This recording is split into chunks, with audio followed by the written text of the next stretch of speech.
Shalom à toutes et à tous et merci à vous d'être des nôtres ce matin dans la matinale à la gloire de notre Seigneur et Sauveur Jésus-Christ au Wake Up. Vous faites bien de nous suivre. Pasteur Cuyo, shalom. Shalom. Comment vous allez ce matin? Oui, bien par la grâce de Dieu. Merci d'être des nôtres et d'être avec nous sur ce plateau. Jean-Richard, shalom. Bonjour Aniel et shalom à tous. Comment on va? Très bien, merci. Gloire à Jésus-Christ. Paul Félicia, shalom. Shalom Aniel et bonjour à tous. Stéphane, shalom. Shalom, shalom à tous. On va bien, hein? Ça va très bien, c'est vendredi. Waouh, quand c'est vendredi, on est tous contents. Jean-Richard, sujet du jour aujourd'hui dans Culture Actuelle, le saviez-vous? Culture Actu, on proposera comme tous les vendredis 3 films pour permettre à quelqu'un de les suivre, pourquoi pas en famille avec des amis. Et puis dans le saviez-vous, on ira en Israël pour parler de construction d'une ville. D'accord. Paul Félicia, dans le Trickbox. Aujourd'hui dans le Trickbox, on a décidé de vous proposer 5 petites activités pour un week-end heureux. Voilà. Super, super. Avec Stéphane, on présentera un ouvrage dans À l'affiche, enfin libéré du surménage. Voilà, en fait, ce n'est pas une maladie, c'est simplement travailler trop. Et le livre va nous expliquer comment accomplir plus en faisant moins. C'est possible ça? Oui, et ce n'est pas de la magie. D'accord. Pasteur Kion, ça sera quoi le thème aujourd'hui ce matin? Oh, je parlerai de la prière efficace. La prière notamment efficace. Celle du juste. Celle du juste. On va écouter l'exhortation de ce matin. Vous connaissez le thème, la prière efficace. Et maintenant, dans Méditons ensemble.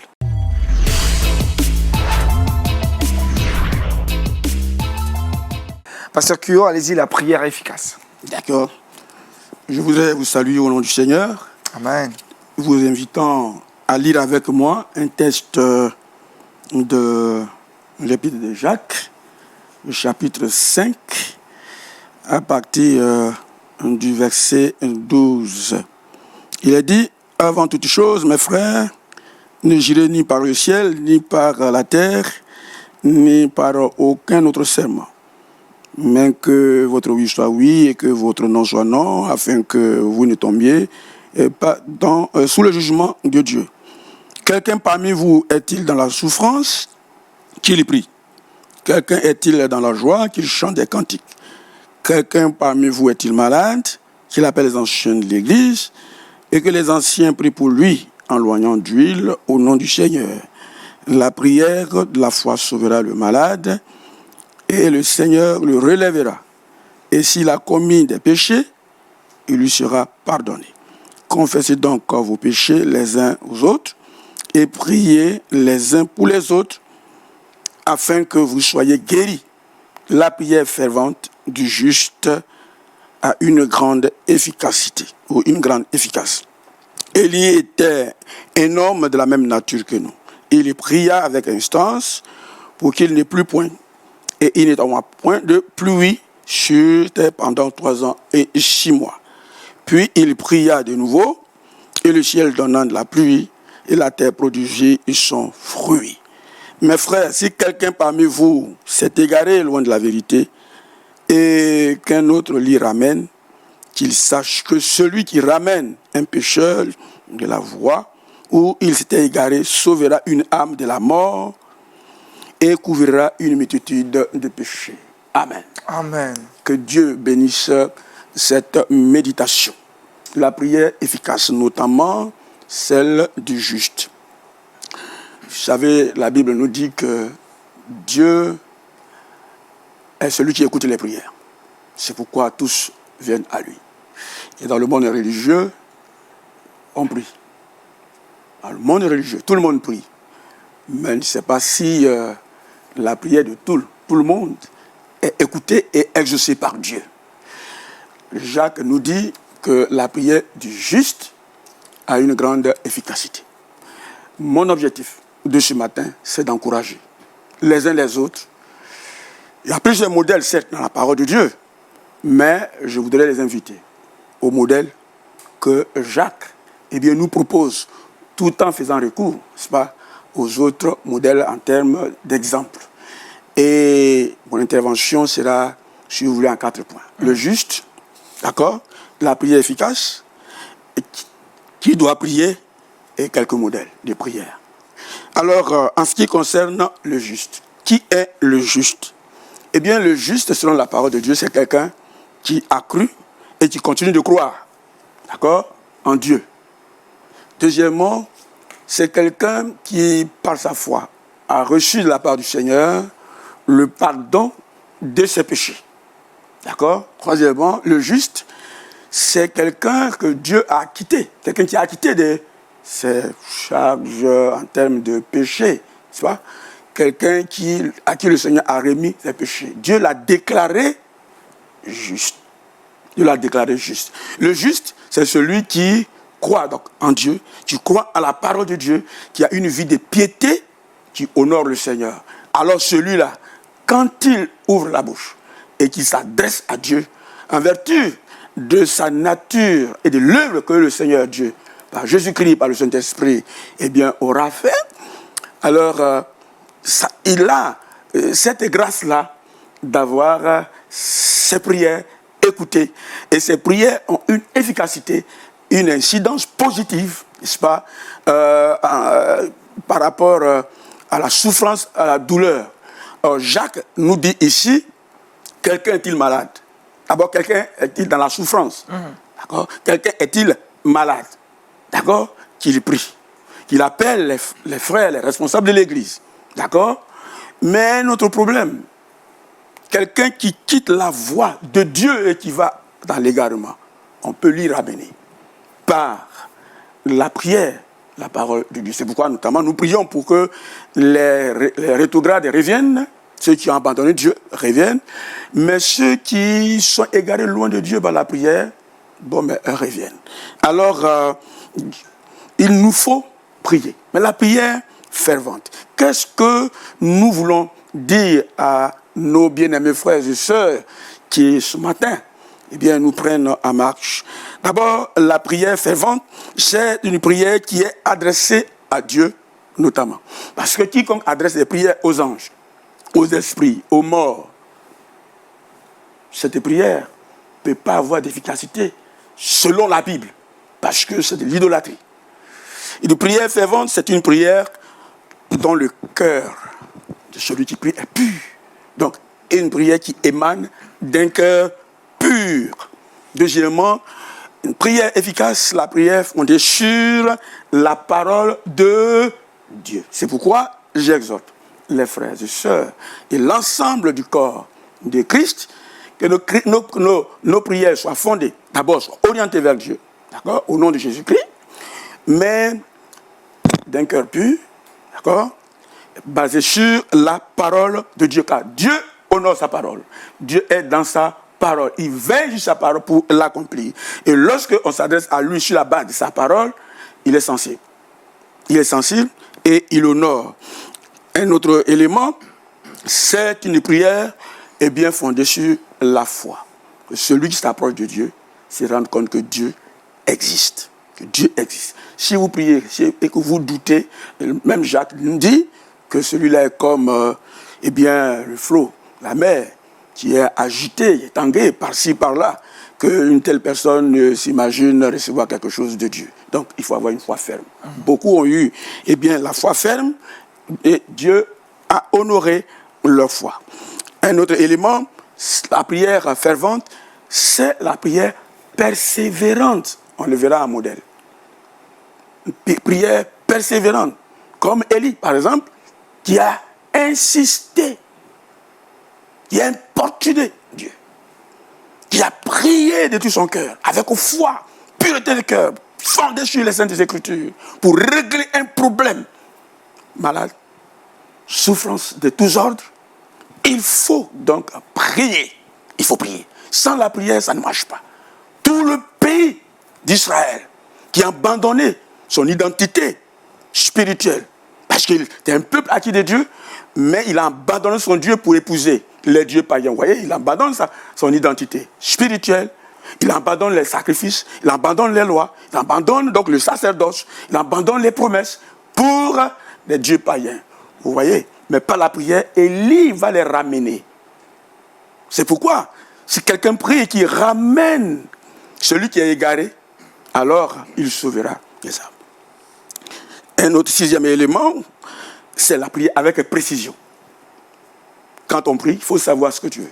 Quelqu'un est-il malade, qu'il prie. C'est parce que tu es malade qu'il prie. Et il faut savoir de quoi tu souffres, si tu demandes à Dieu de te guérir. Qu'avez-vous besoin? Oui, j'ai besoin de 3 pains, parce que je viens de recevoir un ami. Clair et précis. D'accord? Donc, il faut prier avec précision. Et un autre élément, c'est une prière adressée à Dieu, mais au nom du Seigneur Jésus-Christ. Parce qu'elle dit, tout ce que vous demanderez au Père en mon nom, il vous l'accordera. Ce sont là les éléments contributifs à la prière efficace. Donc, une prière qui est faite au nom du Seigneur. Une prière, un autre élément, une prière qui a pour but de sauver celui qui est égaré. C'est pourquoi, et les pasteurs, et tous les chrétiens, où qu'ils soient, doivent prier, adresser à Dieu des prières pour le salut de nos concitoyens, pour le salut de nos nations, pour le salut de nos jeunes gens qui aujourd'hui se votent dans les bourbiers, les péchés. Ils vivent dans les licences, dans les dévergondages moraux.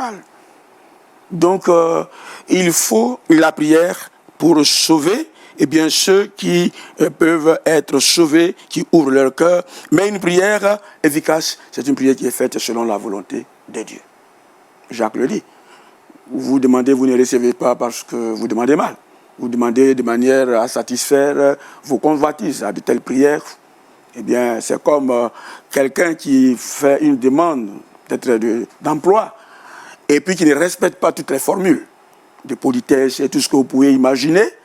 Il la dépose au secrétariat, mais lorsqu'on jette de coup d'œil, on voit que mais ça ne révèle vraiment pas les critères, tout cela. Cette demande-là, jetée à la poubelle parce que ça ne ressemble à rien. Quelqu'un qui écrit de cette façon-là va venir travailler dans la boîte. Déjà, ce que tu as écrit reflète ton image. C'est pourquoi, quand on s'approche de Dieu, il faut avoir le cœur pur, il faut que la volonté de Dieu, la prière soit faite selon la volonté de Dieu. Okay. Donc, j'encourage les bien-aimés frères qui sont malades. Tout à l'heure, je vais prier pour lui, pour ceux qui sont malades. Ceux qui sont dans la souffrance, souffrant de tous autres, Dieu nous demande de prier. Dieu nous demande de prier. Donc, qui doit prier? Celui qui est dans la souffrance. Qu'il prie. Frère, si ça ne va pas, il faut prier. Prier. Prier. Rien que la prière. Adressée au Seigneur, au nom de Jésus-Christ. Dans un état de cœur de pureté. Car le péché constitue un obstacle, un gros obstacle à l'élargissement à nos prières. C'est pourquoi il faut que le cœur pur. Heureux ceux qui ont le cœur pur, ils verront Dieu agir dans leur vie, mais ils seront aussi dans le ciel. Donc voilà un peu ce que je veux dire. Donc celui qui est dans la souffrance, qu'il y prie. Celui qui est malade, qu'il y prie. D'accord? Qu'il y prie. Mais alors, les responsables, anciens diacres, les responsables de l'église, les pasteurs, doivent être sollicités. Il y a des gens qui sont malades, ils souffrent et personne ne sait. Nous, les pasteurs, on ne peut pas, on ne sait pas. Les chrétiens sont nombreux. 700, 800, 1000, 2000, 3000 personnes. On ne peut pas connaître le problème des uns des autres. Donc, quand vous êtes souffrant, vous voyez vos bergers. Vous voyez les anciens, les diacres, les responsables. Dieu leur a donné la capacité, comme à toi-même. Tu peux prier pour être guéri, mais tu peux faire appel aux responsables. Quand ceux-ci viendront, s'il juge nécessaire l'onction d'huile, ils le feront. S'il juge nécessaire de prier, la prière de la foi, du malade et de ceux qui prient, les responsables, devient une prière efficace. Donc c'est l'unité de l'esprit. Si 2, 3 s'accordent, le malade et le groupe qui vient s'accordent pour demander quelque chose, Dieu le fait. C'est la parole de Dieu, c'est la volonté de Dieu. D'accord? Et même si quelqu'un, ton fils s'est égaré, ta fille s'est égarée, ton mari s'égare, quelqu'un de votre maison, de votre famille s'égare, par la prière, la porte peut s'ouvrir et Dieu peut l'amener à la conversion. Amen. Alléluia. Amen. Y a-t-il des modèles? Oui, les modèles, il y en a beaucoup. Je cite comme ça, en pêle-mêle, n'est-ce pas? Il y a une femme syro-phénicienne dans Matthieu chapitre 15 qui avait sa fille, alors qu'elle n'est pas d'Israël, au-delà des frontières. Quand Jésus y est allé, sa fille avait de l'épilepsie, des malades. Mais elle a interpellé le Seigneur. Sauve ma fille. Chaque fois, elle tombe, et voilà. Les disciples ont dit, mais écoutez, voilà, il ne faut pas importuner le maître. Mais le Seigneur a vu la foi de cette femme. Oui, chez nous, en Syrie ou alors en Phénicie, on n'a pas ce Dieu-là. Mais c'est une opportunité pour moi que vous ayez traversé la frontière. C'est Dieu qui est venu vers nous. Cette occasion-là, je ne la manque pas. Sauve ma fille. Et le Seigneur a loué sa foi. Que même en Israël, il n'y a pas une telle foi. Elle a mis la main dans l'économie de la grâce. Avant que Jésus ne meure, elle a mis la main dans l'économie de la grâce et la sauve. Si tu as quelqu'un qui est malade, bien-aimé frère, tu peux demander au Seigneur par la prière et recevoir la guérison. Mais les 120 disciples, Actes chapitre 1, le verset, je crois, 12, 13, 14, quand ils sont revenus après que le Seigneur soit enlevé, ils sont mis ensemble à la chambre haute. Et la Bible nous dit, ils persévéraient dans la prière. Le 10e jour, le ciel est ouvert. Le Saint-Esprit est descendu sur eux. C'était la pleine onction. Avec pour résultat des milliers de personnes qui sont converties à Jésus-Christ. Par la prière, on peut être entendu par Dieu. Le ciel peut s'ouvrir. La réponse peut venir, mais on peut obtenir des résultats efficients. On peut pas même parler de Pierre, qui était mis en prison. On avait déjà tué Jacques. D'accord? On avait tué déjà Jacques, le responsable de l'église de Jérusalem. Et on a saisi Pierre. On devait donc aussi le décapiter le lendemain. Mais l'église s'est réunie à chercher la foi de Dieu. Et dans la prière intense, le trône de Dieu a été secoué. Dieu a dû dépêcher un ange. Descends dans la prison. Si nous nous taisons, comme Mardochée disait à Esther, certainement, toi et la maison de ta famille, vous périrez, mais le secours viendra d'ailleurs pour nous secourir. Amen. Il faut aller à la prière. Il faut aller à la prière parce que la prière du juste a une grande efficacité. Mais l'ami qui était chez lui à la maison à une heure tardive, et puis il reçoit un de ses amis qui vient d'un voyage, il se trouve qu'il n'a plus rien à manger. Alors il a un autre ami qui est à côté qui a de la provision. Il s'adresse à lui. La nuit tard, il frappe à la porte. Je viens de recevoir un de mes amis. Est-ce que tu peux me donner 3 pains? Les obstacles. Ah non, il fait tard. Je suis déjà entré. L'heure est avancée. Je suis déjà couché avec ma famille. Est-ce que tu peux attendre le lendemain? Pas question. Commencer à frapper. Importuné. Et le Seigneur nous dit, ce n'est pas parce que c'est son ami, mais c'est parce qu'il a insisté. Il a importuné. Frère, peut-être que tu as prié depuis ce temps pour un sujet. Et jusque-là, ça tarde. Mais je voudrais t'encourager ce matin.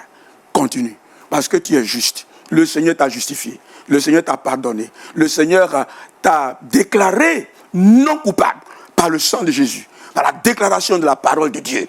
Et donc, tu peux t'adresser à Dieu. Mais alors, insiste comme Élie a insisté. Et par son insistance, il a reçu la réponse. Et donc, que le Seigneur nous aide afin que, en toute situation, bonne ou mauvaise, la prière est la clé qui ouvre le ciel et nous permet de recevoir de Dieu. Que le Seigneur te bénisse ce matin. Amen. Amen. Merci beaucoup, Pasteur Cuyo, pour cette exhortation. La prière efficace après une telle méditation. Plus besoin de poser des questions. On va passer à l'action de la prière. Vous allez prier ce matin pour bénir la vie des personnes qui nous ont suivis et même prier pour des malades, ceux qui ont des soucis, qui ont des souffrances, qui démarrent cette journée avec beaucoup d'inquiétude. Okay. Nous voulons nous approcher de toi, tendre Père, qui est dans les cieux, mais qui est aussi avec nous sur la terre, dans l'église et même dans nos cœurs, autour de nous, sur nous, en nous et avec nous. Tu es avec nous, Seigneur, et lorsque nous nous adressons à toi, ô éternel Dieu, tu écoutes nos prières. C'est pourquoi je bénis ton nom de ce que tu écoutes ma prière pour mon frère, pour ma soeur qui est malade, qui traverse des moments de souffrance, souffrance d'ordre familial, souffrance d'ordre économique, souffrant d'ordre moral, d'ordre spirituel, souffrant d'ordre économique, toutes sortes de souffrances. Tu connais ces bien-aimés frères qui souffrent, mais je me joins à eux. Seigneur, il sait qu'ils prient, mais je me joins à eux. Nous nous joignons à eux. Et ce matin, Père, nous te demandons d'étendre ta bonne main, d'être attentif à leurs cris. Toi qui écoutes les prières, écoute nos prières et guéris celui qui est malade. Guéris celle qui est malade. Que les cancers disparaissent. Amen. Que les fibromes disparaissent, Seigneur. Amen. Amen. Notre Dieu, que le paludisme soit guéri complètement. que celui qui, notre Dieu, a des plaies incurables, que cette plaie-là soit guérie. Celui qui est aveugle, qui recouvre la vue, que le sourd qui voit et qui va s'interroger, de quoi s'agit-il? Que notre Dieu, par les signes, on lui dise qu'on est en train de prier, que ses oreilles s'ouvrent. Seigneur, je te prie pour celui, notre Dieu, et celle qui est assis au salon et qui est souffrant, Seigneur de gloire, et qui a besoin de la guérison. Au nom de Jésus-Christ, au nom de Jésus-Christ, je déclare que le mal quitte ton corps. Je déclare, je proclame la guérison dans le nom de Jésus-Christ. Car la Bible nous dit, par ses maîtres sûrs, nous avons été guéris. Oui, nous avons été guéris. C'est un fait passé, mais qui s'actualise. C'est pourquoi notre Dieu, je bénis ton nom, de ce qu'en Jésus-Christ, mon frère, ma soeur, qui non seulement est malade, mais tous ceux-là qui traversent des souffrances de tous ordres, qui ont besoin du secours de Dieu, Seigneur, viens à leur secours et que leurs problèmes soient réglés et qu'ils te rendent gloire. Sois béni pour ces moments au nom de Jésus-Christ, nous avons prié. Amen. Amen. Quelle atmosphère ce matin sur ce plateau. Nous croyons que la guérison a visité la vie des personnes qui nous ont suivis. À présent, parlons maintenant culture avec Jean-Richard et c'est dans Culture Actu.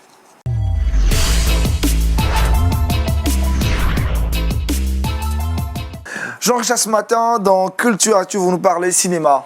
Effectivement, merci Aniel. Aujourd'hui, c'est vendredi et c'est connu. Tous les vendredis, nous offrons 3 films à nos téléspectateurs, question de leur permettre de vivre assez bien ce week-end. Et aujourd'hui, on ne va pas déroger à la règle. Je suis venu avec 3 films. Le premier film a pour titre Esther, reine de Perse. C'est un film qui est sorti voici quelques années, mais c'est un film, je pense, qui est d'actualité.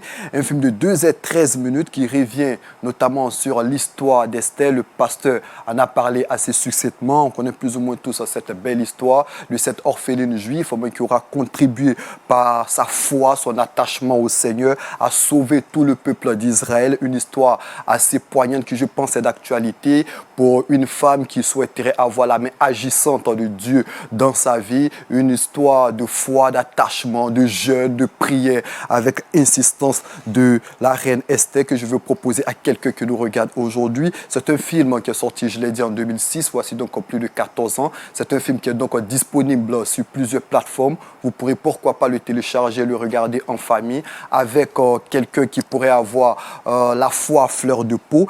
Et le deuxième film, c'est un film que pratiquement tout le monde a vu. Moi, je l'ai regardé à maintes reprises, mais je tiens pourquoi pas le proposer une fois de plus ce week-end. C'est War Room. Qui n'a pas regardé ce film War Room ou encore Le pouvoir de la prière? C'est un film, sa première sortie c'était le 27 novembre 2015 du côté des États-Unis. Ensuite sorti au Nigeria le 28 août 2015. C'était la première sortie sur le continent africain et ce film a été un véritable succès. War Room qui parle notamment du mariage, de l'infidélité, qui parle des violences verbales dans le couple, mais qui parle aussi de la puissance de la prière. On voit Tony et Elisabeth, un couple qui traverse des moments assez difficiles, des situations assez difficiles, mais par la force de la prière, cette dame va réussir à sortir son mariage des difficultés. C'est un film que je veux proposer, pourquoi pas quelqu'un qui nous regarde aujourd'hui. Figurez-vous, Aniel, au box-office, ce film a enregistré près de 70 millions de dollars de bénéfices, et pourtant pour le tournage, ce n'est que 3 millions. De 70 millions, un gros succès. Wow. Et aujourd'hui, on le retrouve sur plusieurs plateformes. Je vous recommande une fois de plus ce film. Vous pourrez pourquoi pas le regarder avec une famille, avec une sœur, avec peut-être un frère qui connaît pourquoi pas une difficulté pour montrer une fois de plus la puissance de la prière agissante. C'est un film qui est sorti, je l'ai dit, en 2015, mais qui, je pense, est d'actualité. Et vous pourriez, pourquoi pas, le regarder sur quelques plateformes. Et puis, on n'oublie surtout pas nos petits dans notre programmation filmique. Et le film que j'ai décidé de présenter pour nos tout petits aujourd'hui, vous le voyez, c'est David et Goliath. Qui ne connaît pas cette belle histoire, c'est un film, un dessin animé de 41 minutes. David, du berger au soldat, du soldat au roi. C'est une histoire aussi d'attachement au Seigneur. Comment le Seigneur peut prendre quelqu'un de la boue pour le mettre à la table des rois. C'est une histoire que je recommande à un parent qui pourrait le regarder avec son fils, sa fille, pour montrer l'histoire de David, l'impact de David dans notre société. Voici donc les 3 films que je tenais à présenter. Esther, reine de paix, sorti il y a de cela quelques années, que vous pouvez retrouver ça et là. War Room, ou encore Le pouvoir de la prière. Et puis le dernier film pour nos tout petits, un film de 41 minutes, c'est un dessin animé, David et Goliath. On regarde quelques petites séquences de ces différents films.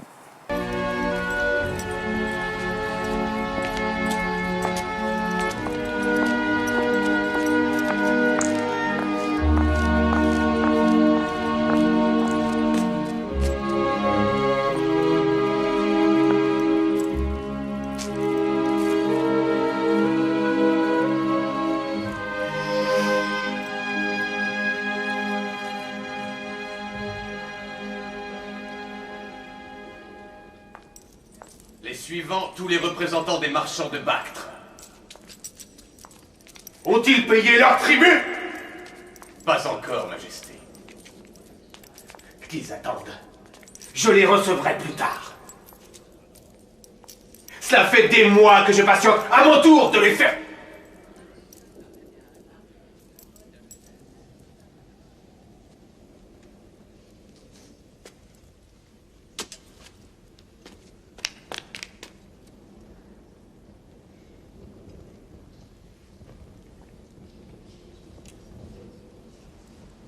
N'aie pas peur, Esther.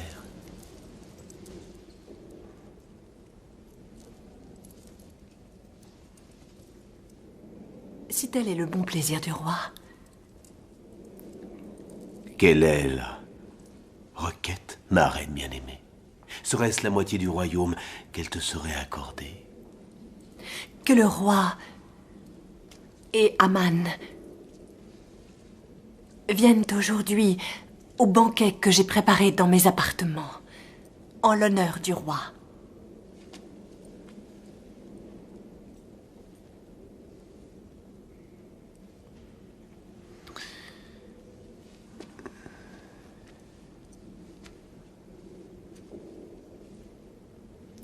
Qu'il soit fait selon le désir de la reine. Tu es un père presque irréprochable. Je ne veux pas être un père presque irréprochable. On y va, on y va! C'est pas fini! C'est pas fini! Tu m'as épaté. Je pensais que tu préparais un enchaînement un peu plus simple. On vient de m'informer que tu avais effectué un virement de 5 000 $ de notre compte épargne vers ton compte chèque. On pourrait parler de ça plus tard. Vous devez être Elisabeth. Je suis ravie de vous rencontrer. Je vais vous montrer la maison. La pièce que je préfère dans cette maison. Il s'agit de ma salle de guerre. Vous notez des prières pour chaque problème de votre vie? C'est ma stratégie de prière. J'aurais bien besoin de ça. Tu devras assister à son entraînement demain. Je suis pas là cette semaine. Ah bon? Et tu ne me le dis pas? Je viens de te le dire. Tony, comment va mon commercial préféré? Très bien, et vous-même? J'adorerais vivre chez vous. Moi, quand mes parents sont ensemble, ils font que se disputer.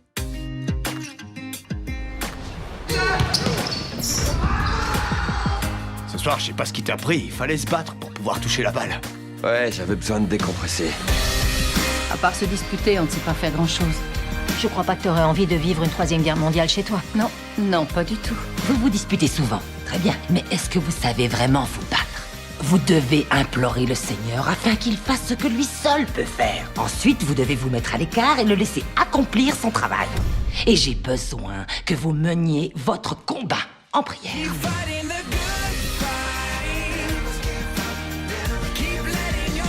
La prière est une arme puissante. C'est la première fois que quelqu'un agit de la sorte. Il est temps de retrousser vos manches, de vous battre pour votre couple. Il nous faut une armée de croyants, Seigneur. Appelle-nous à livrer bataille. Accrois leur nombre, Seigneur. Accrois leur nombre.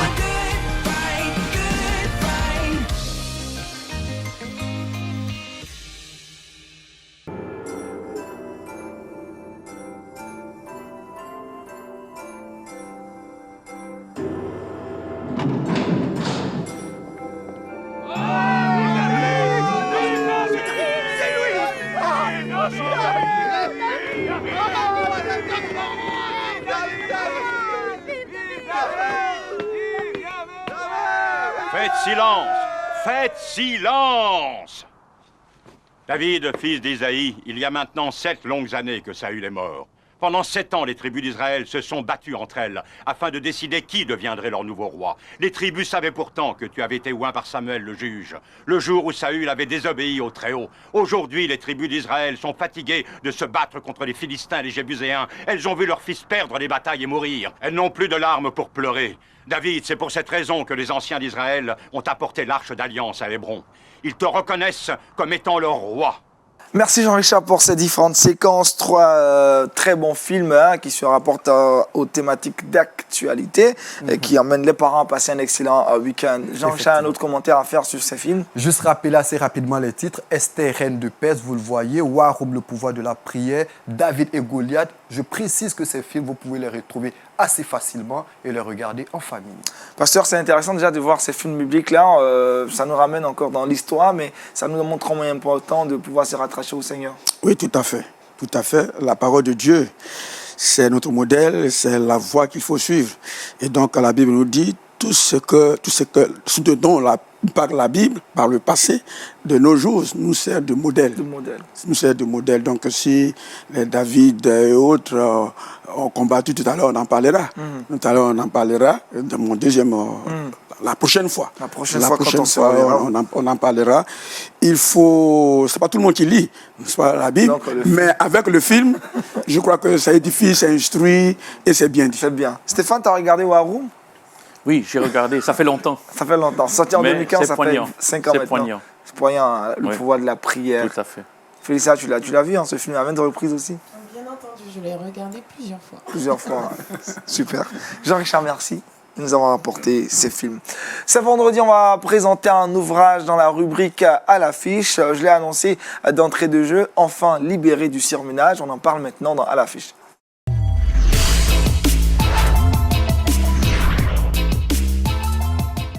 Avec Stéphane Waldman, je rappelle pour ceux qui le découvrent aujourd'hui sur nos antennes, il est directeur du ministère motivé par l'essentiel et il est aussi missionnaire. Stéphane, vous nous présentez un ouvrage ce matin, Enfin libéré du surménage, de Michael Hyatt. Voilà, c'est un ouvrage qui m'a beaucoup marqué dans ces dernières années, alors que j'avance en âge, mais on peut toujours apprendre.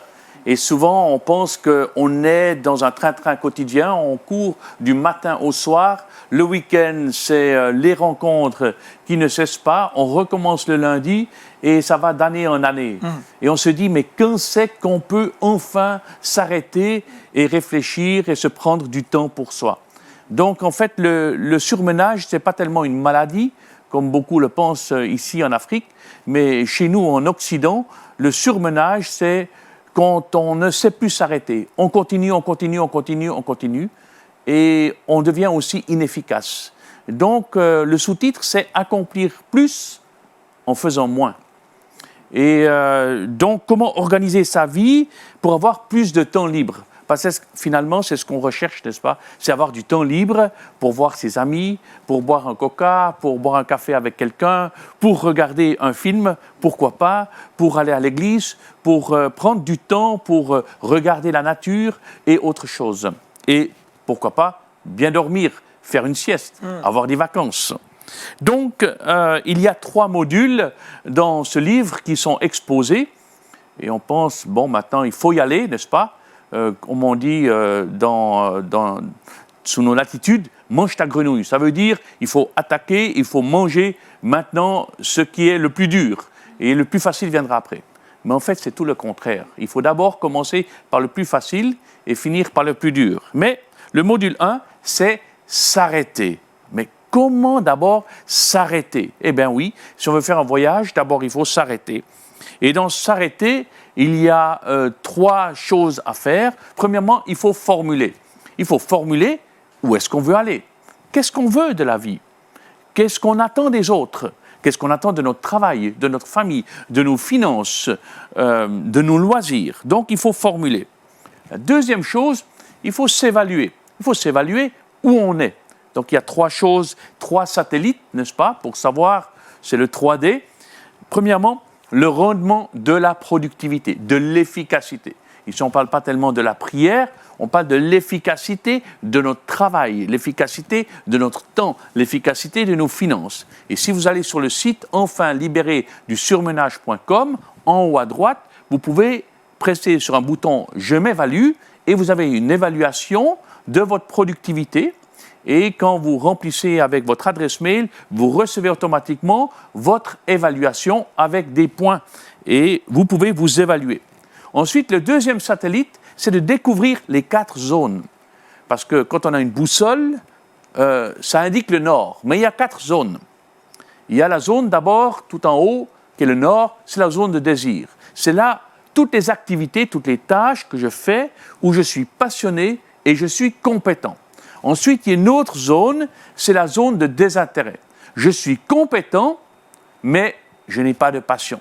Je sais faire, mais vraiment, je n'ai pas mon cœur à ça.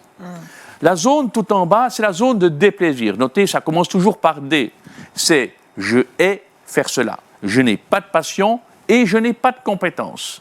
Et finalement, c'est la zone de distraction, et c'est ça le plus grand piège. J'aime faire ces choses-là, mais je n'ai pas de compétences. Donc, on doit décider toutes les tâches dans ma vie, que ce soit dans la sphère professionnelle, dans la sphère des loisirs, dans la sphère familiale, dans la sphère financière, de mettre ces tâches dans une de ces zones, n'est-ce pas? Est-ce que j'ai de la passion, de la compétence, ni l'un ni l'autre, ou l'un ou l'autre? Et ensuite, la troisième chose, c'est l'état d'esprit. Je crois qu'on en a déjà parlé dans une autre session, c'est de savoir quelles sont mes croyances limitantes, parce que tout commence par la pensée.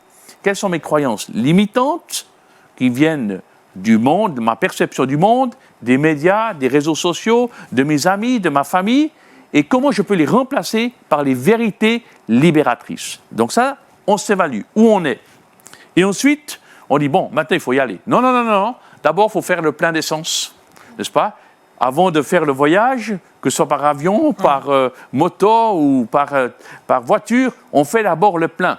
Quand on fait un voyage, quand on fait une marche de montagne, comme moi par exemple en Suisse, eh bien d'abord on prend le casse-croûte, on déjeune bien, on prend un bon jus d'orange, on mange des œufs au plat, n'est-ce pas? Il faut se ressourcer. Se ressourcer est extrêmement important.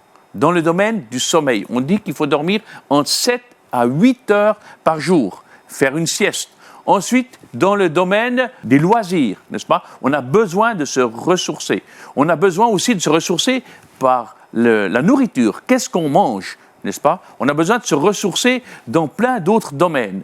Et donc, ça indique comment bien se ressourcer. Le deuxième module, c'est couper. Ah, il y a des choses qu'on fait en trop, n'est-ce pas? Donc, toutes les tâches qui ne sont pas dans la zone de désir, avec passion et compétence, il faut soit les éliminer, soit il faut les automatiser. C'est l'automatisation de soi-même par des rituels, l'automatisation par des modèles, par des processus, ou l'automatisation technologique. Ou bien il faut les déléguer. 5 niveaux de délégation. Et puis, finalement, on arrive au 3e module. Là, maintenant, on peut mettre plein gaz. Il faut agir, n'est-ce pas? Et comment est-ce qu'on est efficace dans sa productivité? C'est qu'on regroupe les tâches similaires dans un seul bloc. On a une semaine idéale. Par exemple, on dit, pour moi, par exemple, le lundi, je fais tout ce qui est de l'administration. Le mardi aussi, la gestion. Le mercredi, je fais un projet que j'ai à cœur. Et le jeudi, la même chose. Le vendredi, je termine ma semaine et je prépare mon week-end. C'est comme quand vous faites la plongée sous-marine. Vous ne plongez pas tout au fond de la mer et puis tout d'un coup, vous avez oublié quelque chose et vous remontez, n'est-ce pas? Parce que là, c'est une grande perte de temps. Ça prend beaucoup de temps pour se concentrer et donc là, il faut faire toutes les choses similaires. La deuxième chose, il faut choisir, n'est-ce pas? Il faut choisir qu'est-ce que je veux faire en premier. Il faut choisir les priorités. Par rapport aux objectifs qu'on fait pour l'année, chaque semaine, je dois choisir 3 choses indispensables à faire. Et chaque jour, 3 choses indispensables à faire. Après chaque jour, j'évalue où j'en suis. Après chaque semaine, j'évalue où j'en suis. Et je choisis pour la semaine suivante. Et après chaque trimestre, j'évalue où j'en suis et je choisis pour le prochain trimestre. Et puis, finalement, on anticipe. On anticipe les interruptions qui viennent de l'extérieur. Quelqu'un qui rentre dans la pièce, un appel téléphonique, un buzz, n'est-ce pas? Ou bien les distractions. Tout d'un coup, je regarde ailleurs, n'est-ce pas? Ou bien il fait trop chaud, je suis distrait. Qu'est-ce qu'il faut faire pour anticiper cela? Ou bien le désordre. On sait bien que le désordre, ça ne me permet pas vraiment à me concentrer. Il vaut mieux des fois prendre du temps d'abord pour ranger le désordre et après, on peut bien travailler. Donc, 3 modules. D'abord, s'arrêter. Ensuite, il faut couper. Et ensuite, on peut agir. Je recommande vivement ce livre. On peut trouver un code à la page 4 de ce livre. Et quand vous allez sur le site, vous vous inscrivez, vous pouvez télécharger beaucoup de PDF qui vont vous aider à mettre en œuvre tout ce processus. Superbe livre de Michael Hyatt qu'on en a parlé, Libéré du surmenage. Jean-Richard, question pour mieux comprendre davantage cet ouvrage? Moi, je souhaiterais savoir comment se fait le choix de votre ministère motivé par l'essentiel. Pourquoi le choix de tels ouvrages? Parce que je me rencontre en sillonnant beaucoup d'églises, notamment en francophonie, que beaucoup de pasteurs et de responsables ne répondent rarement aux mails, aux appels téléphoniques, au WhatsApp, et ils sont surmenés. Ils disent toujours « j'ai pas le temps ». Et ils sont fatigués. Souvent, on me dit « je suis fatigué ».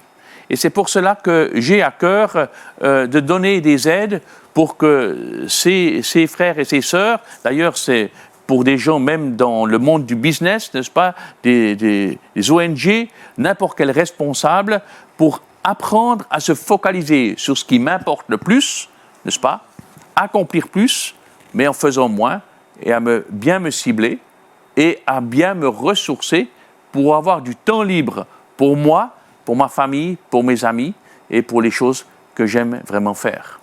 Quels sont les risques du surménage?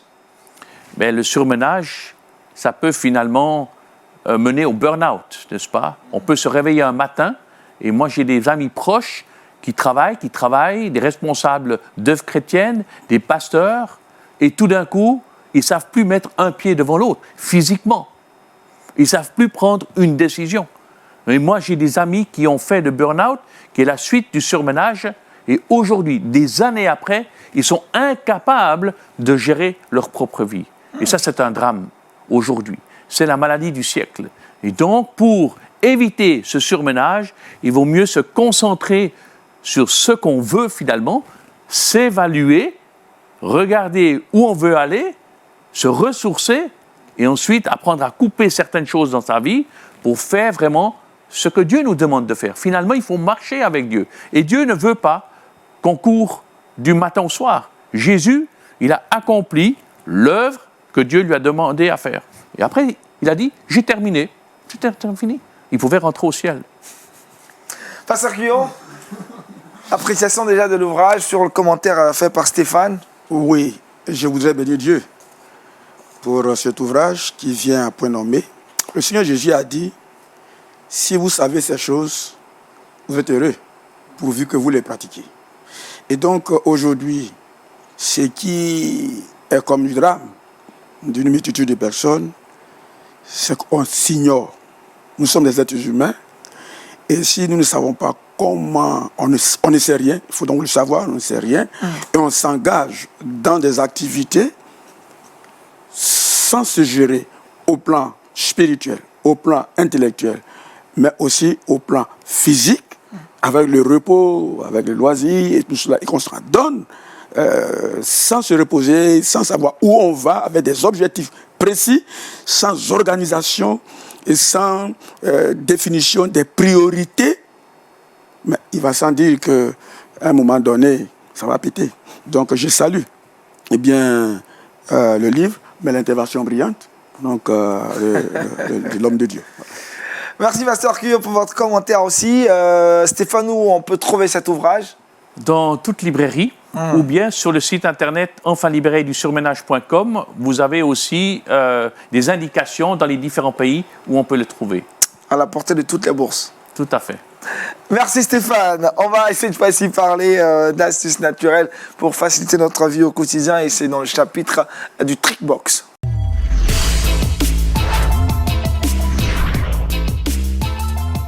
Cinq activités pour rendre le week-end heureux. Exactement, Aniel, tu l'as dit, 5 petites activités pour rendre le week-end heureux et surtout pour éviter le surménage, je pense. Donc, le week-end, on le sait, tout c'est fait pour recharger nos batteries, se reposer, prendre du bon temps avec nos familles, avec des amis. Mais toujours est-il qu'on se retrouve en train de courir après le temps et on n'a pas le temps de profiter des uns et des autres et de se ressourcer. Donc, je suis venue avec 5 petites activités, comme je l'ai dit tantôt, que je vais vous partager là maintenant. La première des choses, préparez-vous, c'est une activité très spéciale. Aller à la bibliothèque. Agnès me dira, ouais, quelle est cette activité? Elle n'est pas très amusante. Mais je vous assure qu'elle peut être très amusante parce que là-bas, il y a beaucoup de livres qui peuvent être des trésors pour nous, pour pouvoir nous reposer, passer un bon moment en train de lire. Ça nous aide à pouvoir nous ressourcer. Et je vous assure que allez-y à la bibliothèque. Faites un tour à la bibliothèque. Vous m'en direz des nouvelles. La deuxième activité. Il n'y a pas de... Faut te reposer, La deuxième activité. La deuxième activité que je vous propose, c'est tester un nouveau jeu de société. Les jeux de société sont excellents pour passer des excellents moments en famille. Vous êtes là avec vos enfants, vous testez ces jeux-là et ça ressource, ça ressoude les liens. Je vous le recommande, je vous le conseille. Troisième activité, se faire un cinéma souvenir à la maison. Jean-Richard a proposé des excellents films, je vous les recommande d'ailleurs. Je reviens encore là-dessus. War Room, c'est un de mes films préférés. Donc pourquoi ne pas sélectionner un film qu'on a déjà regardé, mais qui nous a tellement marqué, qui nous a tellement plu, d'où l'idée de cinéma souvenir avec les membres de notre famille. Quatrième activité, réinstaurer le goûter du dimanche après-midi. Ce goûter-là, c'est quoi? Ça peut être un menu crêpes, quelque chose qu'on aime faire avec les enfants. On partage ce moment-là, ça va nous aider à nous ressourcer, à nous ressouder et c'est intéressant. Et cinquième et dernière activité, vous m'en direz des nouvelles, essayez de contacter une personne que vous n'avez pas vue depuis longtemps. C'est très important. Une personne que vous aimez, une personne à qui vous avez besoin de parler. Et je vous assure que vous allez passer un excellent week-end et surtout un week-end heureux. Voilà. Merci Félicia, c'est bon pour nous. C'est sûr qu'avec ces activités, demain, samedi, on va bien se reposer et puis on saura quoi faire. Stéphane, n'est-ce pas? Exactement. Il faut se ressourcer, il faut se faire violence. Et c'est une volonté et il faut se préparer à qu'est-ce qu'on va faire le week-end, le vendredi déjà. Déjà, c'est pourquoi... Oui, Pasteur. Je voudrais ajouter... Allez-y, Pasteur. Quelqu'un est-il dans la joie? Mais qui chante. Ah! Qui chante. Et alors... un temps de chant, un petit concert louange, de louange, la famille, ça danse, ça chante. Et puis voilà, ça décontracte. Ça, et puis super. bon, voilà, ça renouvelle sa ressource. Ça, c'est super. J'aime bien cette astuce. Je crois que c'est la meilleure d'ailleurs. Avec la danse. Avec la danse surtout pour accompagner ça. Merci Félicia. Jean-Richard nous attend dans les derniers corridors de cette émission. Avec nous, nous allons partir dans un autre pays que celui-ci. On ira en Israël et c'est dans le Saviez-vous.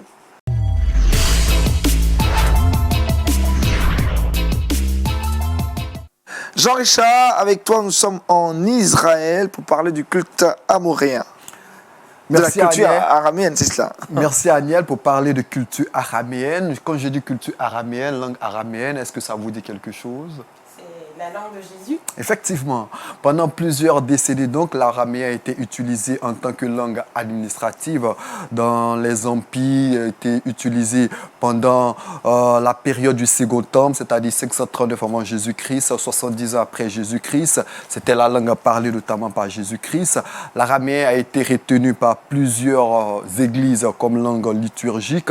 L'araméen moderne aujourd'hui est parlé par très peu de personnes. Au regard donc de cette situation, il y a un homme qui s'appelle Shadi Kaloul, il a 42 ans, il est le président de l'association israélienne chrétienne araméenne et membre de plusieurs institutions du côté de l'Israël. Il a décidé de construire une ville pour les chrétiens araméens afin de préserver non seulement la langue et la culture araméenne. Figurez-vous que cet homme qui est quand même fortuné, a rencontré plusieurs autorités du côté de l'Israël, a rencontré des collaborateurs du Premier ministre Netanyahou et il demande à 150 à 200 hectares de terre, question de construire cette ville. Figurez-vous déjà que le projet lui a coûté près de 5 millions de dollars et cette ville sera bâtie pendant plus de 7 ans pour préserver non seulement la culture araméenne, la langue araméenne. C'est un chrétien, il s'évertue à porter la parole du Seigneur Jésus que du côté d'Israël. C'est une belle initiative saluée par certaines personnes, mais critiquée par d'autres personnes. Est-ce qu'il faut forcément parler araméen? Le plus important, c'est de s'attacher à Jésus-Christ. Mais cet homme tient non seulement à propager l'évangile du Seigneur Jésus-Christ, mais surtout garder la culture araméenne qui était la langue parlée par Jésus-Christ. C'est bien intéressant ça. Stéphane, réaction? Belle initiative. C'est intéressant. Pasteur? Oh ouais, c'est de bonne guerre. De bonne guerre. On ira visiter. Ah oui. C'est cool. Félicien, le verset boussole. Luc chapitre 11, verset 10. Car quiconque demande reçoit, celui qui cherche trouve, et l'on ouvre à celui qui frappe. La prière efficace du juste, on en a parlé avec le pasteur Cuyo ce matin. Merci encore, pasteur. Merci à Stéphane qui nous a présenté cet ouvrage, enfin libéré du surménage. Avec Jean-Richard, on a abordé plusieurs questions, mais aussi avec Félicia. Merci à vous. Merci à toute l'équipe de réalisation. Ce fut un plaisir pour nous de partager cette émission avec vous. Rendez-vous est pris le lundi pour un autre épisode de Wake Up. Passez un extraordinaire week-end. Que Dieu vous bénisse. Shalom chez vous.